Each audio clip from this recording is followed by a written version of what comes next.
Some food in you.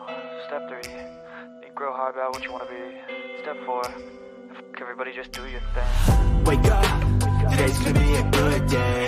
Wake up, today's gonna be a good day. Wake up. Welcome to Tales from the Field. We are back and better than ever. It is a new time, and we thank you out there for joining us. We appreciate you. My name is Bradley Ball, and last week, what a busy week we had. Daniel Taylor presented Scaling New Heights, migrating a 400 gigabyte database to Azure SQL. And then on Tuesday, we have our Azure Data Community Roundtable. On Wednesday, I was back with Introduction to Fabric VNets. And then this week on Monday, Daniel Taylor was back again with near real-time, very large databases, VLDB migration to Azure SQL database with zero downtime. So much to see, so much to do. You don't want to miss a thing. If this is your first time making it over to Tales from the Field, give us a like and give us a subscribe. We drop content every Monday, Tuesday, and Wednesday. On Monday and Wednesday, we have our MS Tech Bits. That means today is Tuesday, and it is our Azure Data Community Roundtable, and we appreciate you being there with us. If you want to interact with the show, it is so easy to do. So we are broadcasting to you live from our Tales from the Field hub over on YouTube. All you need to do is make a comment on the stream, and one of my amazing co-hosts will see that, and they will add it to the show. Speaking of those amazing co-hosts, I am joined with the man with the best beard in the business, which is Andrés Padilla. And it's not his typical one, but the man in a hat, Mr. Josh Luedeman. Our good buddy Daniel Taylor is on his way to the Tampa Bay SQL Server user group. So good luck to him, and our good buddy Buck Woody, and to David, who I believe is presenting tonight. Wonderful folks over there. I hope they're all having a great time. And some people want a tropical view of a paradise, but don't adjust your screens, because what we have for you is something better than that. It's your friend of mine, Neeraj Jhaveri. Gentlemen, wow. Quick call to action, right? Because there's a reason that everybody is here. It is the Azure Data Community Roundtable. And what we want is we want you to get involved with that Azure Data Community. And you may ask how you do that. Well, what you do is you head over to Microsoft and you go to the Azure Data Community website. You click on Find a User Group. Or if you're a user group leader and you're not a part of this, you can submit your user group. So that way, everything that you do is listed on this website, and you can advertise to the community at large, because we want you to be a part of that community. User groups are fantastic. That's where Daniel Taylor is tonight. I go to them as often as I can. And one of the things we know is they help grow our career. So after you go over and look at a user group, well, what do we want you to do? We want you to go get some great free training. Over at SQLSaturday.com, you are going to find some of the best training in the business from Microsoft MVPs, Microsoft employees, some of the top people working in the field, coming to you and sharing their knowledge with you. I'm going to just focus on one thing real quick. We've got SQL Saturday Jacksonville coming up in May. And if you look at this, there's a heck of an opportunity here. As a matter of fact, if you scroll down and you look at the wonderful pre-cons they've got, past all the speakers, what do you see? Well, you see, here's the pre-con, Unlocking AI Potential for the Data Professional, Open AI, with speakers Buck Woody, Bradley Ball, Joshua Luedeman, Daniel Taylor, Andrés Padilla, Neeraj Jhaveri. That's right. The whole Tales from the Field crew is going to be up in Jacksonville, and we've got an Open AI pre-con. You are not going to want to miss this. And of course, the legendary and somewhat notorious Buck Woody will be with us. I mean, we are so lucky to have him there. After that, where do you go? Well, then you go over to Data Saturday. Take a look at some of the best events that we have online and all the wonderful communities that are advertising those. Then one last call to action. We'd love it if you would go over to your LinkedIn channel, and we've got our Microsoft Fabric Learning channel. Over 2,000 users, a lot of wonderful, great content and information on here from folks. Some of it you're going to see in this roundtable today. People interacting, asking questions, getting answers, great blogs, great videos, all wonderful stuff. Whew, that was a lot. Andrés, talk to me, Goose. What was going on this weekend for you? I've consistently ran 5 miles to 7 miles daily in the last week. My legs are sore, i.e. I took some good ice baths in order to, bring my A game back to this week. That's what I did. I love that, man. That's awesome. Way to get out there and enjoy this cool weather we've had by running in it. Because I got to tell you, when you get to those blistering summers, that is not as much fun to run in as it is when we get that ice cold. Josh, you have a confused look on your face. You ran 5 miles. Was something chasing you? Was your life in danger? I just felt like running. That's what happened. That's a great Forrest Gump answer. I was going to say mean, that sounds like Gumpitis to me. That's I was okay. Yeah. my standard answer is I thought they said rum. Yeah. Neeraj, how about you, buddy? What'd you get into this weekend? I mostly partied most of the weekend. I had like Saturday night at a friend's place, and Sunday took the kids and the wife to the New York City, eating at the Mediterranean restaurant. And then yesterday I had some friends over my place. So yeah, all 3 days at friends. Wow. I was going to say, where was the invitation? I mean, that would have been nice to know. Neeraj just going wild, doing the sprinkler, all kinds of great stuff. Maybe just sitting at home, the Carlton. with the crappy rainy weather that we had over the weekend and nothing to do, and Yeah. Neeraj is throwing a party. I mean, what the hell? So Thanks for to inviting be us. fair, you weren't sitting at home on Saturday, because on Saturday, me and you and our good buddy Jorge Segura, we and our spouses and another friend from Tampa, we all went over and we had dinner at Seasons 52, and then we saw Nate Bagazzi live and in person over at the Kia Center in Orlando, which was absolutely fantastic. Now, Josh, how about you? You had a little bit of fun that was completely unrelated to that with the weekend. I drove up to Jacksonville and I got to see my son, but you got some daddy-daughter time in. What'd you do? Dude, this is not just daddy-daughter time. This is called regular maintenance. Okay. Ooh. I got a pedicure, Okay. man. I got my pedicure. Dude, I love a good pedicure. Now, let me ask, guys, I love a good pedicure. I'll be honest. One of the things that got me doing this is Sue did it. Now, the first time, I'll be honest, I was not down. I remember I got told what I was having by the lady giving me the pedicure versus me actually selecting something off the menu. I didn't know what was going on. But every Mother's Day, I take the ladies out. We'll do nails. We'll get pedicures. I am always down for a pedicure. Neeraj, Andreas, have you guys gotten pedicures? No, I haven't delved in that direction. You know, I've you know, I take Yeah, the I girls can't- out, yeah, but I have never yeah, been doing I myself. think that there's certain So things I I- want to say, but I can't say on this show. So Well, this may be a safe space, or it may not be, but I'm going to tell you this: the next time that we all get together, if we get together in Orlando, and I think that's something we got to make happen at some point in time. There's an awesome resort that Josh and I go to. They have an amazing spa, great massages. You can get yourself a pedicure in there. And here's the thing: the pedicure is real nice. It's a good time. I'm going to tell you. You initially go, yeah, I'm not sure if it's going to be for me. But I'm going to tell you, once you have one, you're going to be like, this is solid. I don't know why I was ever against it. And by the way, painting your toenails are optional. So okay. But you don't have to. you get the clear coat on there, and it's nice when they sparkle. Just saying. I'm just saying, I'm okay with red. I mean, why not have a pop of color in your life? I mean, People don't want to hear about my choice of nail polish on toenails. What they want to hear is they're here because they want to hear about the roundtable. They want to hear about the great content from the Azure Data community. And when I think of great content, I think of stuff that is just pivotal, monumental, is intensely important stuff, just as important as the person bringing it to our attention. And of course, you know who I'm talking about, Mr. Neeraj Jhaveri. Automate your CI/CD pipelines with Microsoft Fabric Git REST APIs. Neeraj, what do we got here? So now Git integration in Microsoft Fabric is out there. We definitely used to have the integration and all this stuff, but now with the REST API, it makes it very easy for for anybody to use of it. You can connect and sync your workspace with the Git repository. You can commit and update changes, whatever you through the branches and all this stuff. Noma really writes down how to document it up. I mean, she's given an example also, really nice, cool example how to build it up and build through REST API. And then she has some PowerShell samples that can help you out to do it. If you go a little bit more below, there is a whole list of link showing the PowerShell samples that you can always use it up and something to start really working on it.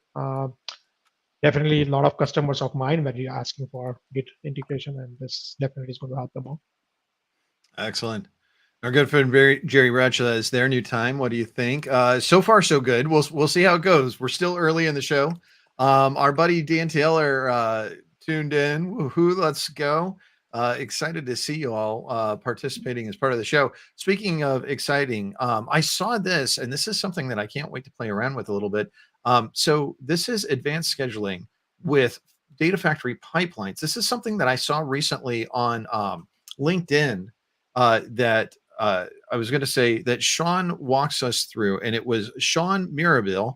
Sean, we've had his content on the show before because he showed us how to be able to speed up pipelines pretty vastly.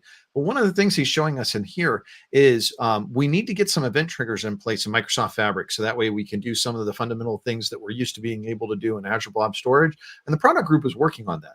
But what he starts to show us is he starts to show us a workaround to be able to have event-like structures to be able to process when we're landing new files in different blob patterns. This is something that I can't wait to dive into a little bit deeper because this is something I've had questions from customers of how to do.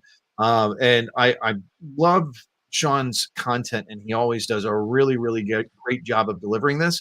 So I wanted to make sure and share this link because I know I'm excited to dive into this, and I have to imagine many other people would as well.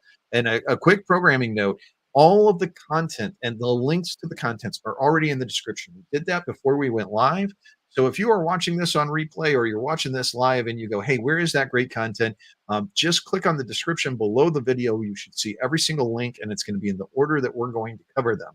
But that great content, including Sean's, is out there. Speaking of great content, of course, I see this next article. And first off, it's using terminology that I'm not familiar with, which I'm intellectually curious. Oh man, you got me, you hooked me.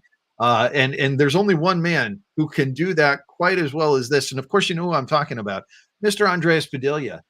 AI Simplified, exploring the basics of zero shot, one shot, and few shot learning. Man. Andrés, hit me with your best shot, buddy. What do we got? Oh yeah, I know. I mean, this is like taking shots on goal. I love it. Zero shot, one shot, and few shot. What you need to know. Four core concepts, you guys. Great. This is core concepts for OpenAI. When you go through all of the content that's out there, you're going to stumble upon, I bet you're going to stumble upon an article about when to use zero shot, one shot, and few shot examples.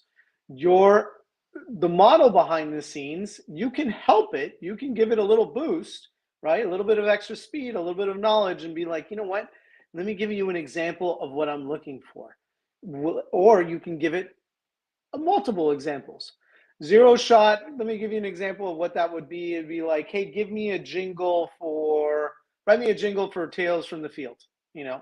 Or we could give it one example. Hey, write me a jingle for Tales from the Field that includes Brad's best one-liners for the last 1 year. Or you can give it multiple examples where he's like, you know what, here's some examples that Brad's used. Here's some examples that Josh has used, Neeraj, et cetera, et cetera. This is a course concept. You want to use it. It's part of prompt engineering. Gets you better, more fine-tuned completions. I love this article. Just goes back to the basics. Wonderful stuff. Wonderful. And I see our good buddy Josh Owen is out there. Josh, it is great to see you. I'm looking forward. We were talking about this recently. We need to get together. And me and you and Josh are going to do that at some point in time. I'm looking forward to that, my friend. Glad to have you over here with us. And speaking of something that I was really glad to see, I'm always fascinated by this stuff. I was shocked that this wasn't Andreas's thing. As a matter of fact, let's talk about something that's amazing, something amazing coming from the man in the hat himself, Mr. Josh Luedeman. We got fast chatbot creation with the OpenAI Assistant API and the Microsoft Bot Framework SDK. Ooh, Josh, this is good stuff. And I mean, we just had our live stream last week. Well, and I was gonna say, how am I doing with the longest blog title? I don't know if I've won for this week, but you almost ran out of breath. So I was gonna say you may be up there. I'm scrolling and taking a look right now. There's maybe one other one. You may have done it this week though. I think that is the longest one that we had. He needs a jingle. And before we get to the blog post, you talked about the hat. I went basic, but it's in honor spring training starting. Oh, very nice. So see, you got the Mets hoodie on because it's a little chilly in Florida today, and you know the baseball cap because spring training is a coming. Anyways, with this article, I found it from Garrett on his blog, and again, chatbot creation with Open AI Assistance API and the Microsoft Bot Framework SDK is part of a multi-part series of blogs that he has done. He goes through introduction into OpenAI's Assistant API on Azure, using the tools, retrieval. This one is where he takes the quick start that we have in Azure Docs of just creating a basic bot, and then walks you through how to connect it into the Azure OpenAI Assistance API into that quick start of creating a basic bot. He goes through everything with you, shows you how to use the bot emulator, goes through the different code files, the bot.py file, because he's using Python in this case, the assistant.py file, all that on how you can do it. And the one piece that I love right now, one of the things, and you all know we're talking about it, especially in Microsoft and out, frankly, responsible uses of AI. Right before the conclusion, the last section is, should you do this? The fact that having that conversation in the blog, I just love that. Now, in this case, he was, is it okay to put OpenAI into a bot? That kind of conversation, but I think that's a good conversation to have as we get deeper into AI. Is should you even be doing this? Right? Absolutely. Well, and we're in the phase right now where we've all been here before, right? We saw this with big data, we saw this with data science. We're seeing this right now with AI. Well, There's an and if this explosion, there's goes a growth. bad, well, I was going to say, if this goes bad, Skynet's coming, and then we get Arnold in his 20s again, and it starts all over again. We don't want that. I just like to think if it goes bad, then I'm not going to be around to see that. I just hope I'm out quickly. I don't need to fight that fight. I've saw those movies. Doesn't look like it's any fun to be John Connor. I'm good. Hard pass here. Something I'm not going to pass on though is this next blog that we saw. I was so excited to see this functionality announced. I've been looking forward to this for so long, and it could only be brought to us by the genius mind, of course, that is Mr. Neeraj Jhaveri. So Neeraj, we've got OneLake shortcut APIs in preview. Oh, I'm so excited about this because for so long we've been talking to customers, and one of the things they've been looking for is, how do I create shortcuts programmatically? How can I create this without having to, do the checkbox, next, fill out all the different information? How can we get this? And this is one step closer to what customers are wanting. Go ahead and go through this. Tell me what we got here. Perfectly said, Brad. Matthews goes through the whole idea. I mean, shortcut was there. People could go into Fabric and just click on the shortcut and do all the click. But the programmers or the developers always wanted to have a REST API or some type of APIs that they can go up there. So it shows you how to connect to, like, just a sample example, right? How to connect to ADLS Gen 2. You can do it for Amazon S3, which is also a shortcut, and a couple of other things. But the example shown up here is ADLS Gen 2. Perfectly done. I tried to execute it up. It works perfectly fine. So try it out. It's in preview right now, just FYI, but something that you can try it out programmatically, connecting to your shortcut using REST API. Excellent stuff. I'm very excited about it. It's speaking of things that I'm excited about. Of course, I was excited to see notebook orchestration in Microsoft Fabric made easy by Adrian Chodowski. So Adrian, one of the things that Adrian does is he goes through exactly how he's using notebooks to do some of his orchestration. I found this to be absolutely just very, very interesting to be able to look at what he's doing. And you can see he's doing some metadata operations here, specifically to be able to store his values, then to be able to call a pipeline where he can do a dynamic lookup activity of for each and invoke pipeline to be able to use that metadata to be able to orchestrate his notebooks. I absolutely love this because we've shown people how to do this. We've got a couple videos showing how to do this, but I thought this is a fascinating way to expand that metadata operation and make it something that you can utilize to be able to call your notebooks in a very specific way. Again, very, very exciting stuff. I love seeing this, and I thought this was a very innovative way to show how you could streamline that pipeline integration. There's a couple things in here, but that's going to be, so far, we're 2 for 2. Everything that I've got as a link, I am looking forward to playing around with and building as part of my own, because we've just got some fascinating things and some fascinating minds working on Microsoft Fabric, which is so fun. It's a great time to want to learn and be engaged in this space. Uh, Talk about another great place to be engaged right now. Well, of course, I'm talking with the engaging man himself, Mr. Andrés Padilla. GPT-4 Turbo with Vision, Azure AI Vision. Andres, you had me at GPT. Oh, let me add the 4 and the vision to that, to spice it up for you for Valentine's Day. Great post by Zach Cavanaugh. He explained to us what we're getting out of the box with now pairing GPT-4 with the vision capabilities. Man, dude, I love this thing. Not only can you send it videos or images, it can classify it, it can give you a summary of what's going on in your video, it can pick out certain frames in your video, but then you start pairing this thing, GPT-4 Vision, with the AI Vision cognitive services, service within Azure. Remember, there's certain services that you have computer vision, you have custom vision, you have Azure Video Indexer, you can do things really, really, customized with AutoML. But I'm just naming off the choices within Azure. Now, with GPT-4 Vision, you can pair that with computer AI vision, and you can start doing things like optical character recognition. You can do, what are the other things? I just noted them down. I just lost it. Give me a second. Oh, where's my little notes? Don't go away from me. Oh, I got it. Yeah, object grounding. You can do video prompts. You can retrieve certain video frames. You can get particular responses for for when you bring in an image and it has content inside of it. You can make sure that there's a summary. You can extract all that text within the images. There's so many things you can do now with GPT-4 and Vision. I love Wonderful stuff. Absolutely love it.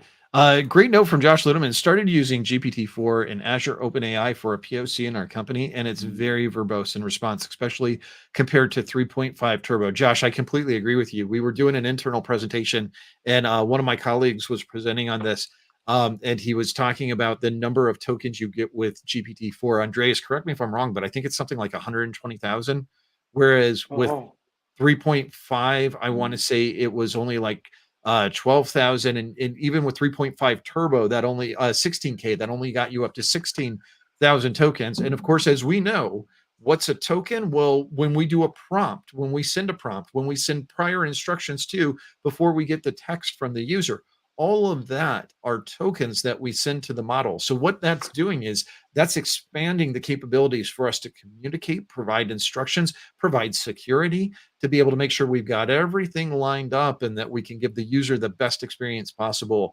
The GPT-4 models are just absolutely incredible in that regard. You're right. It's 128,000 input tokens that you can put in. That's a lot.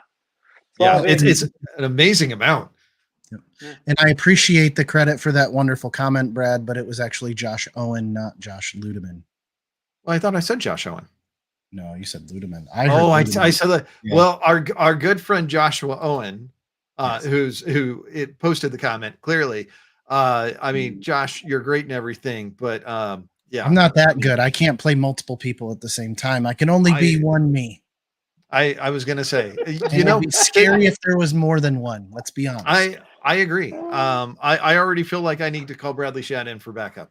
But speaking of amazing, though, one of the things that was brought to us, of course, was by the Mr. Amazing Man in a Hat, which was Azure metrics in Teams with Azure functions and adaptive card tables.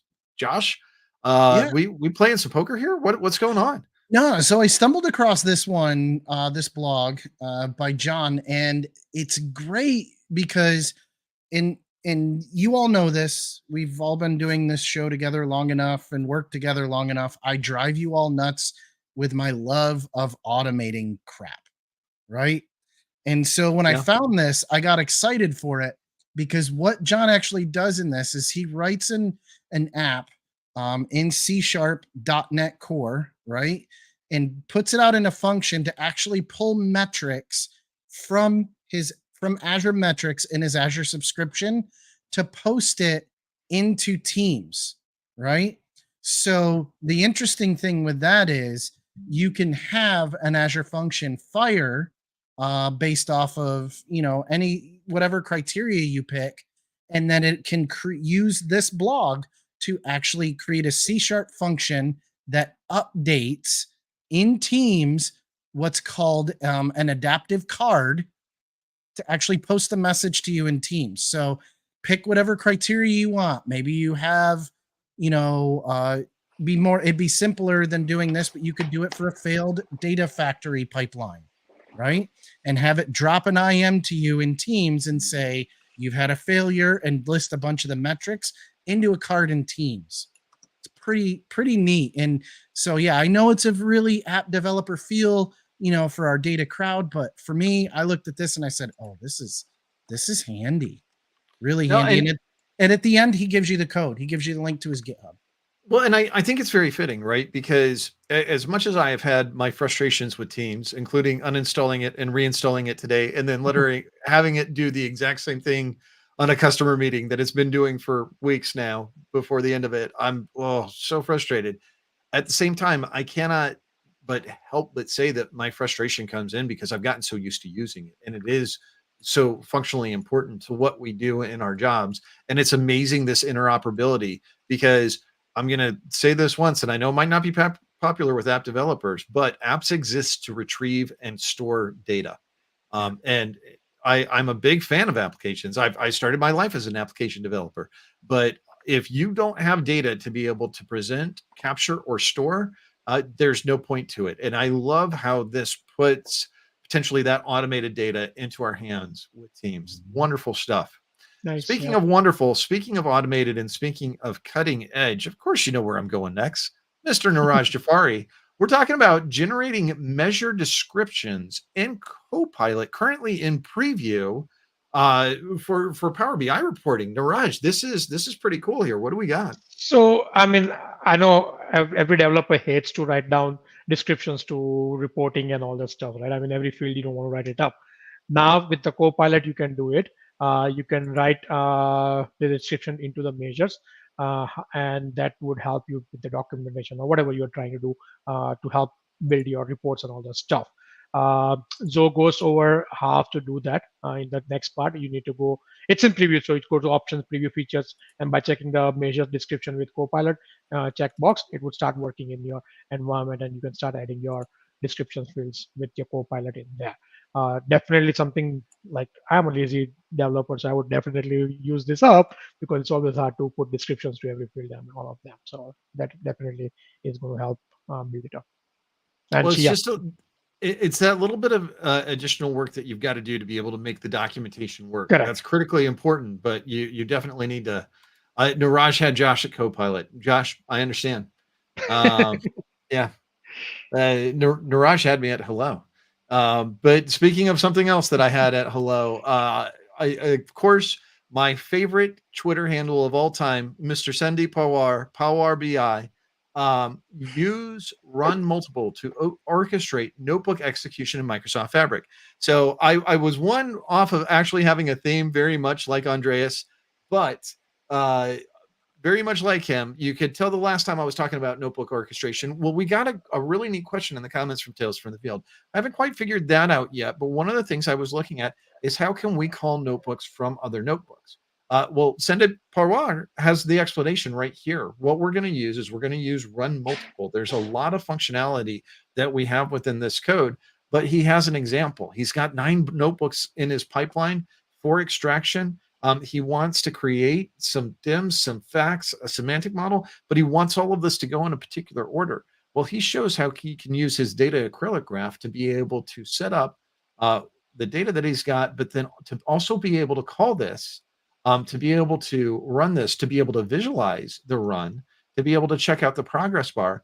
But he can also sit there and specifically serialize these things to be able to make them go in a particular order. And even be able to show how to be able to show dependencies on some of these. One of the things I loved, I thought this was absolutely fascinating and a really neat view into the way that we can orchestrate notebooks. And I think as we get deeper into Azure Synapse, Microsoft Fabric, we're going to find ourselves with the need to do this. Especially, I know I've got a ton of notebooks that I put together. When I start to think about larger data environments, and when you're calling these different notebooks, it's very important to go, we're going to kick this off. We're going to go in this pattern. And so we've got two different patterns of how to be able to get those notebooks to be able to run now. One is calling them from inside of notebooks, the other one using some metadata driven processes to be able to load them in pipelines. I thought that was a really nice story to have. Speaking of a wonderful story to have, of course, you know who I'm going to. I'm going to a great storyteller. And that's the best beard in the business. That's Mr. Andrés Padilla with Exploring Fabric OneLake versus Azure Data Lake Gen 2 storage accounts. Andreas, what do we got here? Oh, I love this article. I'm going to tap into, my Bilbo, my Frodo, and my Sauron, and I'm going to go and say one ring to rule them, one ring to find them. And then I'm going to amend it. And then in the lightness, find them, right? Because that's what One Lake is. It is light. It's not dark. It's the light that we gravitate to. But what we talk about here is he breaks it down for us. I think conceptually, we have all these people who are like used to ADLS Gen 2 and that framework of what it looks like, how it feels, how to work with that. My kid just came in the background. That's okay. We got our favorite little girl in the background. That's okay. Thanks. But he breaks it down and he gives us a great visual of, okay, what do we have? For One Lake, we have workspaces. Capacity is tied. Capacity is what's tied to the region. In ADLS, it's a little bit different. You have the whole account, it's tied to a region, and then inside of that, you have containers.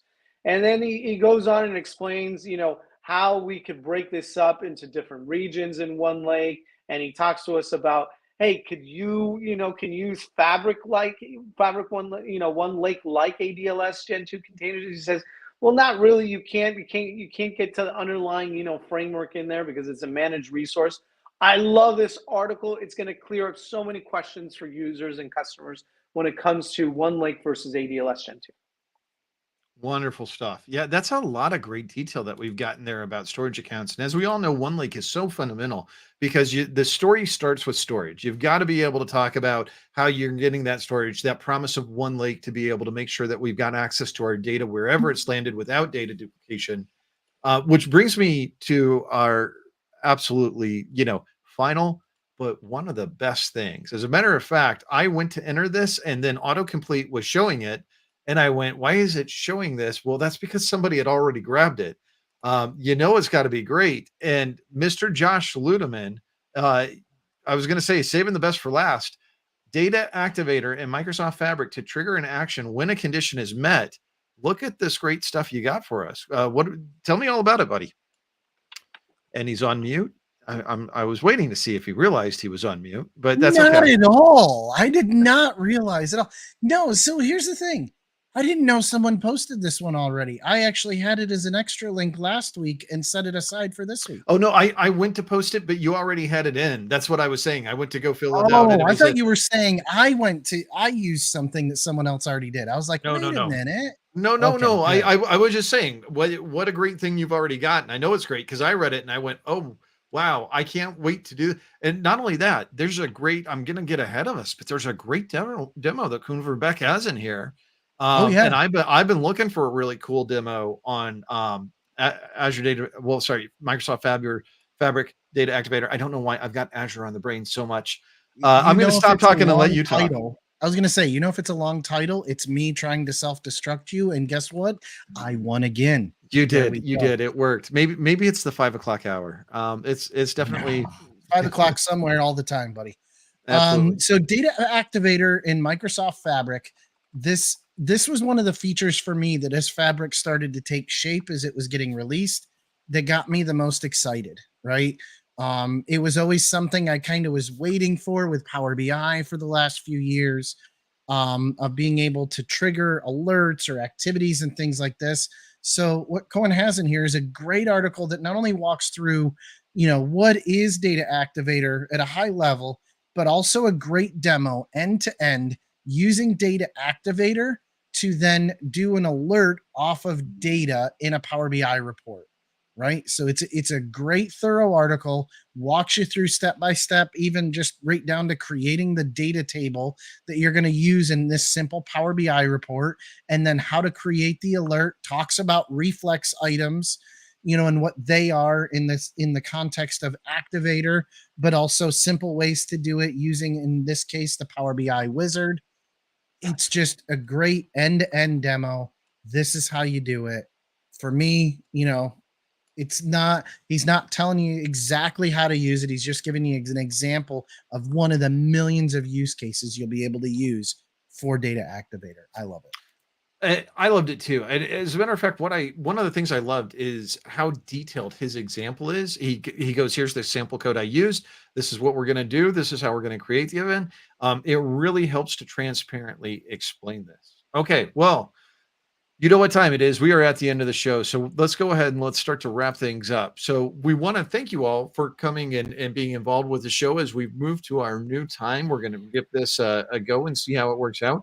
At the same time, we also want to make sure that you are aware that we have some amazing things coming up. So first up, we have SQL Bits coming up in London, in Farmington, and it's going to be going on the third week in March. And when we've got March going on, we're going to kick off on March the 19th. We're going all the way through that Saturday. As a matter of fact, if you're looking for something to do and you can't make it to Farmington, well, of course you can go online and you could be a remote virtual attendee. Myself and Mark Price-Meyer are going to be doing an amazing pre-con on how to get certified on Microsoft Fabric. But if you miss that and you can't make it over to London and the virtual schedule does not work for you, you are in luck, because we will be doing that again at the Microsoft Fabric Conference. A week later, we are doing a post-con on that Friday, the exact same time, but it's going to be even better because Siobhan Watson, MVP extraordinaire, will be joining Mark and myself, and she will be talking to you. Siobhan has gone through the exam. She is very familiar with it, and so she's going to be lending us her expertise. After that, where do we want you to go? Well, we want you to head over to SQL Saturday Atlanta. Dan and I have submitted up there. Our hope is that we're going to get some sessions picked up. They're very busy at work over there, and we are excited to see them. Oh, there we go. My buddy Josh Owen. Josh, I will see you in Vegas, buddy. He's going to be in Vegas for the Vegas conference. It is going to be a lot of great stuff over there. There are so many amazing people. Of course, Adam Saxton, Patrick LeBlanc, Bob Ward, Buck Woody, Bradley Schatt. There's so many people from the Fabric Cat team, from the Fabric product group who will be there, also from the SQL product group. It's just going to be an amazing time. Those keynotes are going to be incredible. But there's going to be big announcements at the week of SQL Bits. There's going to be big announcements at the week of Vegas conference. You are not going to want to miss the last 2 weeks of March, because it's going to be intense and it's going to be awesome. After that, well, we want you to head over to SQL Saturday Jacksonville up in May and join us, the entire Tales from the Field crew, with Buck Woody, as we present to you our workshop on OpenAI. This is going to be a wonderful workshop. We're trying to keep this at about the 200 level, so that way we can get you in. We can help you have the knowledge you need to be able to make the business decisions, but also know how you can get your hands on this technology and get some real experience with it. We are looking forward to seeing you at those different places. Guys, anything that we need to keep in mind? Next Tuesday, we have the Fabric Roundtable. Not the Roundtable, Fabric February updates. Yeah, I was going to say, Neeraj, good point. Next Tuesday, we are going to have the monthly Fabric updates. Bradley Schatt will be back. Mark Price-Meyer will be back. I hope Reed Merritt's going to be back. I was going to say that's going to be very exciting. And we're going to announce that lineup pretty soon, because that is going to be next Tuesday. We will do that at the standard time in 9 a.m. in the morning, but we're going to keep the roundtable later in the evening. Anything else? Good call, Neeraj. No, I think that's it. Excellent. All right. Well, for Joshua Luedeman, Andrés Padilla, Neeraj Jhaveri, and our good buddy Daniel Taylor, who's not here with us today, I'm Bradley Ball, saying thank you so much, everyone, for joining us on Tales from the Field. Be good to one another out there. Bye, everybody. Bye. Wake up. Today's gonna be a good day. Set your affirmations, aspirations.